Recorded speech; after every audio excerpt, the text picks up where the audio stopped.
बुझा प्रथम विषय पढ़िया पूर्व टे प्री रिडिंग देखिदेवा कहला do you know who made the Santali Ol Chiki script तुम्हें जानिछ कि सांताली एक चिकी लिपि की उद्भावन करते थिंक एंड से भाभी करी कुह what made him to do it कौन तांको ये लिपि उद्भावन करने प्रोत्साहित करथियो let us read a lesson to know more about it चलो जानिया ପାଇଁ गोटे विषय पढ़िबा देखो कहला Makar holidays Raghunath would come to his village दांड बोस बुझिपारछ ऑन मकर हॉलीडेज माने हॉलीडेज छुट्टी दिन मकर छुट्टी रे रघुनाथ वुड कम टू बा मकर छुट्टी रघुनाथ निज ग्राम दंडाबोस को कौन आसंती ए फ्यू किलोमीटर्स अल्प किछि दूर अल्प किछि kilometre away from Rairangpur town in the district of Mayurbhanj यह मयूरभंज जिलार रायरंगपुर सहर ठारू अल्प किछि किलोमीटर दूर रे अवस्थित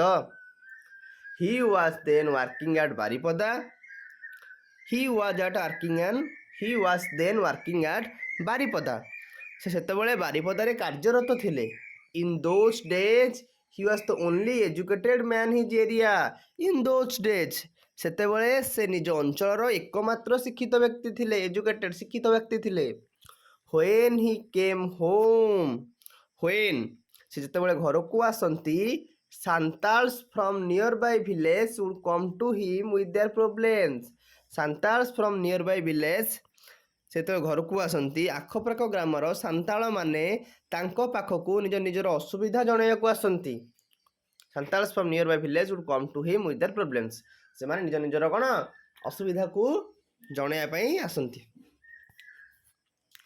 Once an old man came to him. Once an old man came to him.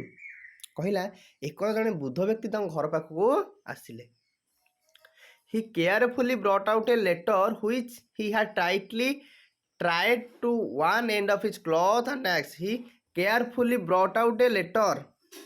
से निज कपड़ारे बांधी दिबा एक चिठीटी को बड़ जत्न रे बाहर कले which he had tightly tied जोटा बांधी थे से जाक निज कपड़े बांधी चिठी को बड़ जत्न रे बाहर कले एंड कहले कौन कहले एम कहले Raghu can you read this letter for me Raghu मो पाई चिठीटी पढ़ी पारिबो कि it must be from my cousin who lives at Maidanpur of West Bengal यह निश्चय पश्चिम बंगाल मैदानपुर रे रहउता हमर संपर्कीय भाई रहिथिबो बुझे it must be from A cousin cousin संपर्क भाई यह निश्चित भाव में पश्चिमबंगर मैदानपुर रोथ आम संपर्क भाईर हो बुझे सो पार्ट 2 देख SGP2 टा Raghunath open the letter Raghunath चिठी खोलिले and answer and found that the letter was written in Bengali and found that एवं देखिले जे ता बंगला भाषा लिखा जाइछि in those days he did not know Bengali well in those days से सेतेबेले बंगला भाषा भल भाव जानि नथिले he could only read a few words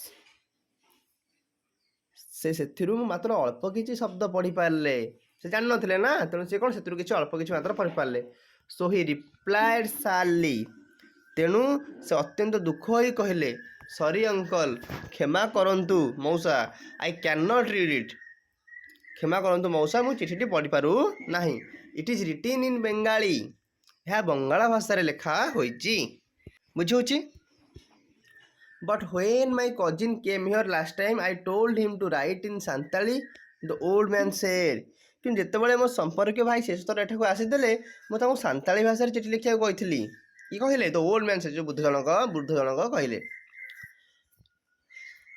Yes uncle, he was written in Santali Raghu replied हाँ मौसा से सांताली भाषा चिठी लिखिछंती but he was written it in the Bengali script Raghu कहले किंतु से बंगला लिपि रे लिखिछंती हाँ मो कहले से सांताली भाषा रे चिठी लिखिछंती किंतु से बंगाली लिपि रे लिखिछंती why did not he write it in Santali script asked the old man से सांताली लिपि रे काहे कि लिखिले नाही बुद्ध जनक पचारले because we don't have a script of our own uncle replied Raghunath because we don't have a script of our own कहीं ना आमर निजर एक लिपि ना मौसा କହିଲେ ରଘୁ।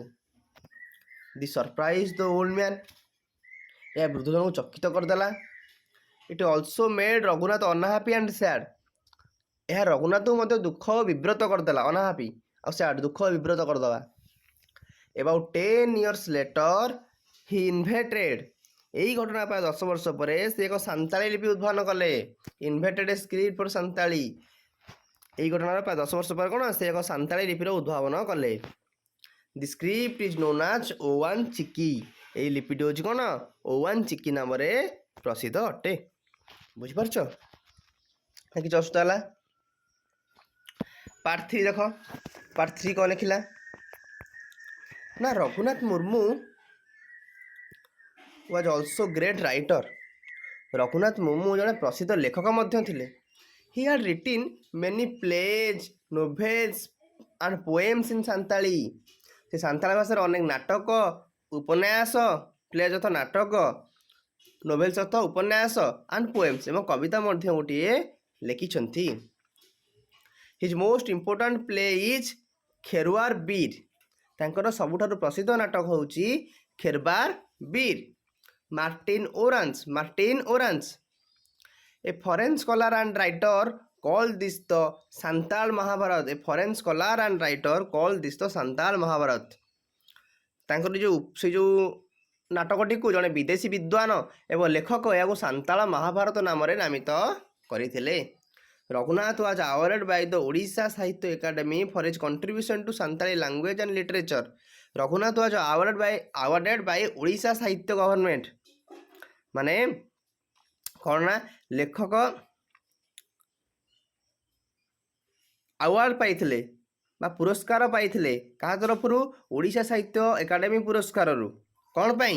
ନା for his contribution of Santali language and literature, Santali ଭାଷା ଏବଂ ସାହିତ୍ୟର ଉନ୍ନତି ବା ନିଜର ଅବଦାନ ଯୋଗୁଁ ରଘୁନାଥ କ'ଣ ଓଡ଼ିଶା ସାହିତ୍ୟ ଏକାଡେମୀ ତରଫରୁ ପୁରସ୍କୃତ ହୋଇଥିଲେ। ଦ government of Odisha was name the medical college at Baripada after his name, Odisha ସରକାର ବାରିପଦାରେ ଅବସ୍ଥିତ ଏକ ଡାକ୍ତରୀ ମହାବିଦ୍ୟାଳୟକୁ ରଘୁନାଥ ମୁର୍ମୁଙ୍କ ନାମରେ ନାମିତ କରିଛନ୍ତି। What Fakir Mohan Senapati is to Odia language and literature, Raghunath Murmu is Santali language and literature. ଯେମିତି ଫକୀର ମୋହନ ସେନାପତି ଓଡ଼ିଆ ଭାଷା ଏବଂ ସାହିତ୍ୟ ପାଇଁ, ଯାହା ରଘୁନାଥ ମୁର୍ମୁ ସାନ୍ତାଳୀ ଭାଷା ଏବଂ ସାହିତ୍ୟ ପାଇଁ କ'ଣ ସେହିପରି ଅଟନ୍ତି। ଅତି ସୁନ୍ଦର ବିଷୟଟି, କିଭଳି ଭାବରେ ଯେଉଁ ସାନ୍ତାଳୀ ଭାଷାର ପ୍ରଚଳନ ହୋଇଛି ବା ସାନ୍ତାଳୀ ଲିପିର ପ୍ରଚଳନ ହୋଇଛି ତାହା ଅତି ସୁନ୍ଦର ଚମତ୍କାର ଭଙ୍ଗୀରେ ଏଠି ବର୍ଣ୍ଣନା କରାଯାଇଛି।